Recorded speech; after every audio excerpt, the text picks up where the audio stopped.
नमस्कार मैत्रिणींनो, हर्षवी चॅनलमध्ये तुमचं सगळ्यांचं पुन्हा एकदा मनापासून स्वागत आहे। मैत्रिणींनो, आपल्या लहान बाळाचं किंवा न्यूबॉर्न बेबीचं डोकं जर गरम असेल तर आपल्याला असं वाटतं की बाळाला ताप आहे, पण आपल्या बाळाला ताप नसतो। बाळाचं डोकं हे इतर कारणांमुळेही गरम असू शकतं आणि ते काय कारण आहेत आणि त्याच्यावर काय उपाय आहेत आणि आपण कसे समजू शकतो की आपल्या बाळाला ताप आहे का फक्त डोकं गरम आहे, हे सगळं आपण आज या व्हिडिओमध्ये जाणून घेणार आहोत। सगळ्यात महत्त्वाची आणि पहिली गोष्ट म्हणजे आपल्या बाळाचं डोकं गरम असण्याचे अनेक कारणं असू शकतात। त्यातलं सगळ्यात पहिलं कारण म्हणजे आपल्या बाळाचं शरीर हे डोकं हे त्याच्या शरीरापेक्षा जास्त मोठं असतं। सगळ्या पार्टपेक्षा सगळ्यात जास्त डोकं मोठं असतं आणि त्यामुळे आपल्या बाळाला जर शरीराची जी हालचाल फास्ट काही होत असेल आणि त्यामुळे ती जी त्याच्यामध्ये उष्णता तयार होते शरीरामध्ये, त्यामुळे ती शरीरातील उष्णता ही डोक्यातून बाहेर पडत असते आणि म्हणून बाळाचं डोकं हे गरम असतं। अजून एक कारण म्हणजे पहिल्या 1 वर्षामध्ये बाळाच्या शारीरिक डेव्हलपमेंट आणि मानसिक डेव्हलपमेंट ही अगदी झपाट्यात होत असते आणि शरीरामध्ये हे अगदी वेगळे असे चेंजेस होतात आणि त्यामुळे शरीरामध्ये उष्णता तयार होते आणि ती डोक्याद्वारे बाहेर टाकली जाते आणि त्यामुळे डोक्यामध्ये जे काही ब्लड सर्क्युलेशन आहे ते जोरात होत असतं आणि त्यामुळे बाळाचं डोकं हे गरम असू शकतं।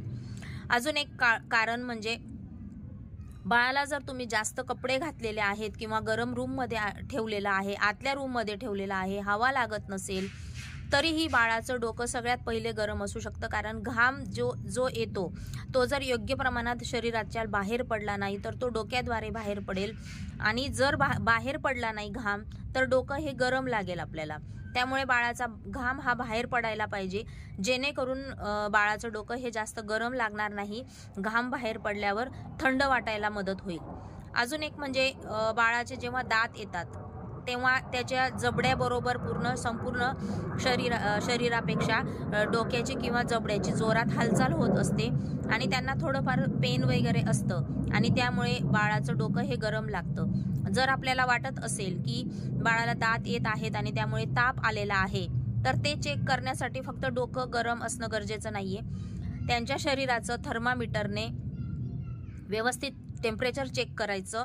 जर 100 पेक्षा जास्त तापमान दाखवत असेल थर्मामीटर तरच आपल्या बाळाला ताप आहे असं समजावं, अन्यथा आपल्या बाळाला फक्त डोकं गरम असेल तर घरगुती उपाय म्हणजे अगदी हलक्या कोमट पाण्याने बाळाचं डोकं पुसून घ्यावं। डायरेक्ट थंड पाणी बाळाच्या डोक्यावर ओतू नये किंवा थंड पाण्याच्या पट्ट्या बाळाच्या डोक्यावर ठेवू नये, त्यामुळे बाळाचं शरीराचं किंवा डोक्याचं जे तापमान आहे अचानकपणे कमी जास्त होऊन त्याला त्रास होऊ शकतो आणि म्हणून हे घरगुती उपाय करताना असे कुठलेही उपाय करू नये ज्याने बाळाला त्रास होईल। हे उपाय करताना अगदी कोमट पाण्याची पट्टीने डायरेक्ट बाळाला फक्त पुसून घ्यावं, हातपाय तोंड धुवून घ्यावे, जेणेकरून बाळाला थोडंसं बरं वाटेल। आणि जरी बरं वाटत नसेल तर अजून एक घरगुती उपाय म्हणजे जर 6 महिन्यापेक्षा जास्त मोठं बाळ असेल तर त्याला भरपूर पाणी प्यायला द्यायचं। पाण्याचं प्रमाण शरीरात कमी असल्यामुळे सुद्धा डोक्याचं तापमान हे वाढू शकतं। अजून एक म्हणजे जर 6 महिन्यापेक्षा मोठं बाळ असेल, लहान बाळ असेल तर ब्रेस्ट फीडिंग करायचं। आईचं दूध थोडं जास्त एक्स्ट्रा 1 वेळा जास्त फीड करायचं, म्हणजे त्याच्या शरीरातलं तापमान हे अगदी व्यवस्थित राहायला मदत होईल आणि जे बाळाला डोकं गरम आहे ते होणार नाही।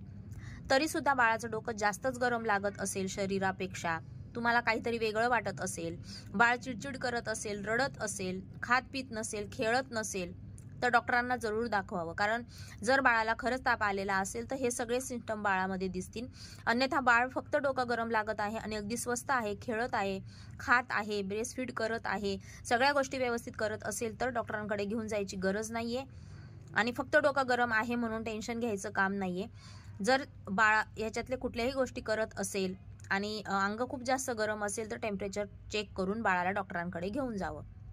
आय होप आपल्याला हा व्हिडिओ आवडला असेल। असेच नवनवीन व्हिडिओ घेऊन मी तुमच्या भेटीला येत राहीन, तोपर्यंत बाय।